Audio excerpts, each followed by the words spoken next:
You can't imagine how crazy this guy's secret is. Fear of discovery made him dizzy, so Ling Guang quickly plugged the blood hole with nails. Then he painted over them and his fingerprints, ensuring no one would search for him. Even the prime suspect, Ling Guang, denied it. He burst into Tiger's room, begging him to wake up, as only he can identify the killer. You're my only hope. You need to wake up. There's a lot I'm trying to remember, and I need to dig up evidence, but everything I find seems to point back to me. All I know is someone is asking me questions. Your household drill looks exactly like mine. What are the odds? You're the only one who can clear my name. I trust no one. It's only you I can rely on. She sorted out that wiring for me. I'm on the edge here. Ling Guang realized the killer was probably targeting him and knew him well. He rushed home. He checked the cabinet right away and couldn't believe his eyes. The nails were gone and there were 2 bloody handprints instead. What in the world is going on? I was just in Tiger's room. Am I really losing my mind? Just then, as panic, Ogui called, letting him know they found systematic drill holes in the corpse's back. Linked together, they formed a rabbit pattern. Ling Guang searched for clues tirelessly, but no luck. Just then, a new case fell from the sky. A woman was desperately crawling out of a rundown warehouse. She painfully pushed open the door, realized her eyes were pierced by nails, and crawled faster, like in a 140-mile marathon. Just as she finally made it to the road, a truck smashed into her. When Ling Guang arrived, he was totally floored by the nails in her eyes were the lost ones, suspiciously close to her home. Ling Guang doubted himself. That night, seeking comfort from his wife, he was interrupted by his son crying about a bad guy. His wife rushed to comfort their son, leaving Ling Guang alone. A glance found a rabbit picture. Am I really crazy? Ling Guang rushed for blood tests and found a huge issue. The doctor found a psychoactive drug in his blood, but it's rarely used due to causing severe headaches. However, in recent years, this drug gained popularity among the mentally unstable. Weirdly, the drug levels in his blood were alarmingly high, resembling chronic poisoning. Ling Guang suddenly realized someone close to him must be the one quietly poisoning him. But even then, he didn't suspect them. He returned to Tiger's bedside. He was the only one who could vouch for him. Ling Guang wanted her to wake up, shaking the iron bed with excitement until the doctors dragged him away. Ling Guang grew crazier daily due to prolonged stress. That day, Ogui visited, and his sister coincidentally showed up too. She dug out her childhood treasure box and found a photo resembling the deceased. Ogui's face turned pale immediately.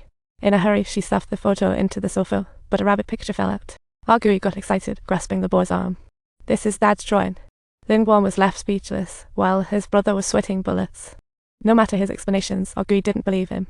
The hospital suddenly announced Tiger's death, and the last person who saw him was Ling Guang. Among the deceased's belongings appeared that very photo again, all evidence pointing to Ling Guang. Ogui called her out. Why does your drawing match the deceased's wounds? You were sketching then. Faced with clear evidence, Ling Guang was speechless, begging Ogui for more time. If he failed, had let police handle it. But Ogui didn't want to risk it, insisting on bringing Ling Guang back. In the argument, Ling Guang excitedly pushed his buddy down the stairs. Ogui hit his head on the rocks, and Ling Guang was terrified.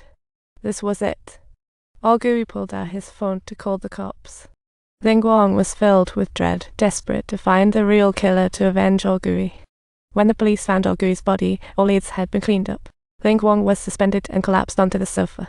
He didn't know how to face his dead brother, the rabbit drawing piercing his heart. Ling Guang recalled losing his son to a fugitive chase. It was at that time that they ultimately decided to adopt their little son.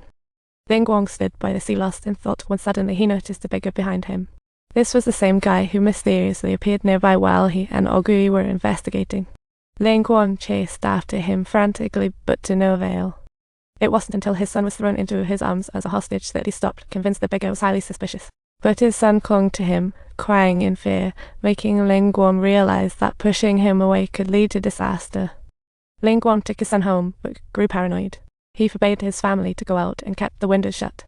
Wandering around the house, Ling Guang stumbled upon the childhood photo. After comparing it closely, he realized there was another little. The boy's appearance was astonishingly identical to that of his son. It was simply unbelievable. Ling Guang exclaimed in shock. Oh my goodness, I shouldn't call you Dad. I should call you brother instead. Back then, he bullied a beggar with his friends, and now that same person had turned into a baby. But decades later, he looked just the same. It seemed he was out for revenge against his half-brother Ling Guang. Ling Guang was taken aback, thinking he was losing it again. I shouldn't call you Dad. I should call you my dear brother.